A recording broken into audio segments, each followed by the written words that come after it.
Hey guys, welcome back to my channel, and today is kind of like a story time. I am going to be telling you like how I found out I have leukemia and when I was diagnosed and everything that's happened in the past year.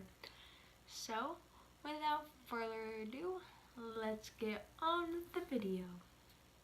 Okay, so the first part starts like a day, 2 days before I was diagnosed and we found symptoms. So I believe it was a Monday or Tuesday, and I was having like really bad back pain. It was the Monday because I had just got done with dance and I was having like back pain, and as a dancer in Tumblr I would have bad back pain, so it was usual, and I went to bed, and the next morning I woke up and it was like progressively getting worse, but now it was in my hip, and I let it go for that day, and then I think it was Wednesday, I was sick, I stayed home from school, and I was like bawling my eyes out because my hip, like right here on the right side of my stomach into like my back, it was killing me. So my mom's a nurse practitioner, so she was thinking worst case scenario it was gonna be appendicitis. So we went down to the hospital and they did, I believe it was, first I think they did an x-ray or MRI, one of the two. And they said there was nothing abnormal on my appendix and it wasn't burst, it wasn't inflamed, it was like perfect. So we then, I believe, did a CT scan and they still couldn't see anything wrong.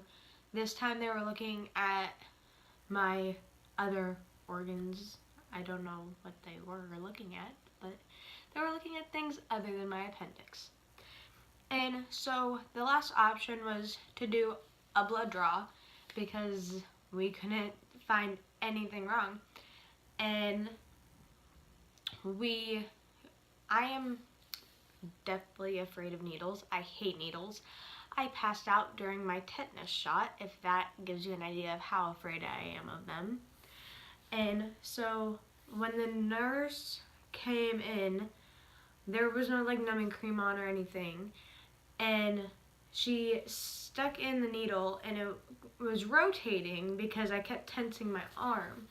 And so after I calmed down, she drew the blood, and within I think like an hour we had like the test results. And I was thinking worst case scenario I was gonna have to stay the night, maybe 1 or 2 nights in the hospital. I was a very healthy kid. I had never had like pneumonia or anything. The worst thing I had was the flu. And so I went to the bathroom and the doctor had came in and told my mom, like, I think she has leukemia. And what was so weird about that was when they were drawing my blood, after the results came back in, they came in and said her white blood cell count is a little bit high, not a lot. And so in 6th grade, I had learned that when your white blood cell counts are high, it can lead to an infection or a cancer of the blood. So I was joking that it was leukemia. And then my mom turned to me and said, "You don't have leukemia, it's probably your appendix or liver or something like that." I'm like, okay. So that was out of my head. And then when I returned from the bathroom, my mom was crying. Of course she's crying. And I'm like, what's wrong? like, we were just fine. And she's like, they really do think you have leukemia. And of course, I'm 13, just turning 13 at this time. And the first thing that comes to my mind is, how long do I have to live? And because I don't know, like, you hear about cancer stories and how they didn't make it, or that it's this stage. And we knew nothing about leukemia. No one in my family has ever had leukemia or a blood cancer or even breast cancer that we know of. The only type of cancer that's been in my family was lung cancer, and it was from smoking or my way far away grandparents, or like great grandparents, like my grandpa. They used to work at like a gas station and stuff, so they'd be around like gas and inhale it and stuff. But anyways, back to the story. And so the hospital we were at didn't have like oncology, which is like cancer research. They only did it for adults. So I'm transferred over to Methodist Hospital, which is Blank Children's Hospital in Des Moines. And we get there, and I don't remember much because my mind is very bad. I call it chemo brain. And they said, so this was Thursday. The day I was diagnosed was Thursday. They said that Friday, so the next day, in the morning, I would be getting my port placed, and it was on this side. I have one on this side now, and I'll show you that in a little bit. And it's going to be getting a port placement, a bone marrow biopsy, a spinal tap, and my first dose of chemo. So 4 things, 1 procedure. Pretty extreme, but you know, cancer is pretty extreme. And that's all we knew at that point. I stayed a total of 5 days in the hospital, my first stay. And I think it was Saturday or Sunday we found out all the information, what's the curability rate. We learned all that. I believe it was Saturday or Sunday. So, after I got out of the hospital, I think it was a couple days after, or something like that, we decided to go to the wig shop because my hair was what, like, covered up things. I could do different things. I could explain how I was feeling with my hair. And we went to the wig shop, and my mom didn't care about the price. She just wanted me to feel better about how I looked. And we went to the wig shop. I found one, and they wouldn't give it to us until I was ready to shave my head and things like that. And 2 weeks later, the day came. It was time to shave my head, and it didn't bother me. I didn't cry when I was getting my head shaved, and little clumps were starting to fall out, but it wasn't like I'd wipe my hand on my head and hair would fall out. Not like that. But so yeah, and I'd go to school unless I was sick or anything like that. Now, I'm a dancer, like I said earlier, and not being able to do all the things that I like to do was definitely a harder part. But I still did competition and things like that. So around comes January. After Christmas, after Thanksgiving, I'm having a great time. It was January, around like the 14th, I think, January 18th, something like that. I had my first local dance competition. Now, I wasn't feeling good, but I just put on a poker face. I helped my little cousin with her dance costumes and organized them, made sure that she wasn't missing anything, and then it was time for my production group. And that was like both of my dance studios combined, so it was a big group. I put on my poker face, put a smile on my face, went and danced, and I got done. And came off stage crying because I couldn't breathe. I was really lightheaded. And so I laid down in the hallway of the school because that's where our local dance competition was at. And the next morning, I went to the hospital. They said I was dehydrated. I stayed maybe a week or something like that. I don't remember. And then I got out, and I don't remember any of the next 2 weeks. But around January 23rd, I was at home, where I am now. Not in this room. But I was downstairs in the living room, and I was feeling like crap. I didn't want to walk. I didn't want to go upstairs. So I stayed the night on my couch in the downstairs. And in the middle of the night, I went to go to the bathroom, but I ended up passing out into the sink, not thinking it was anything, so I didn't tell my parents and just went to sleep again.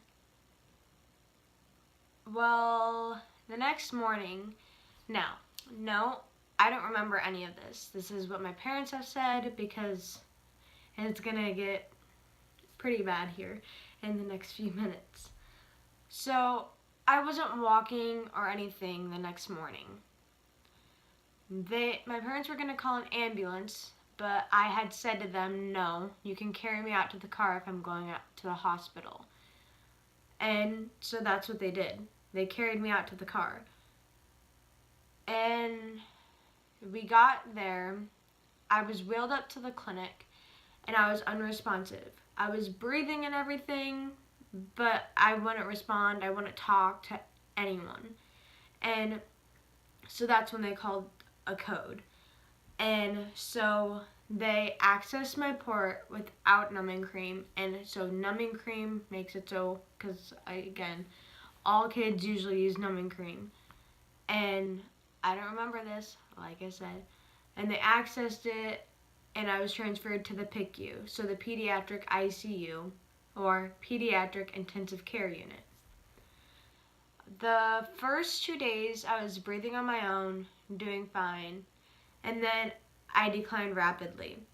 They thought there was an infection in my first port, so they took it out right away. But that didn't help. So then I was intubated and put on a ventilator, and I can insert some pictures right here.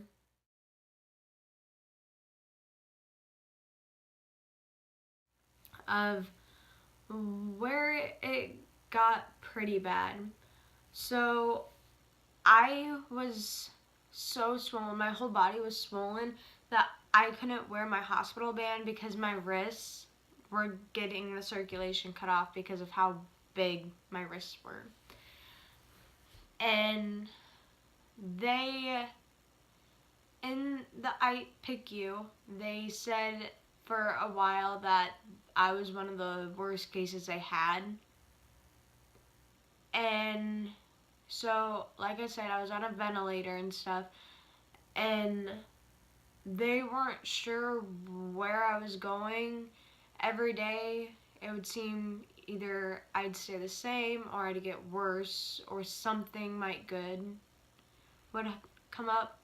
And they ended up finding that I had an infection in my lungs, and so I had a lot of mucus drainage in my lungs, so it was causing my lungs to not be able to expand on their own. And I had no idea any of this was happening. So they had to put me, when I was on my ventilator, they had to put me in a medically induced coma so I wouldn't cause brain damage or like me trying to struggle to breathe on my own. So they did that for me, the ventilator. And so I was in the hospital for 2 months, around there. 1 month, 2 months, something like that.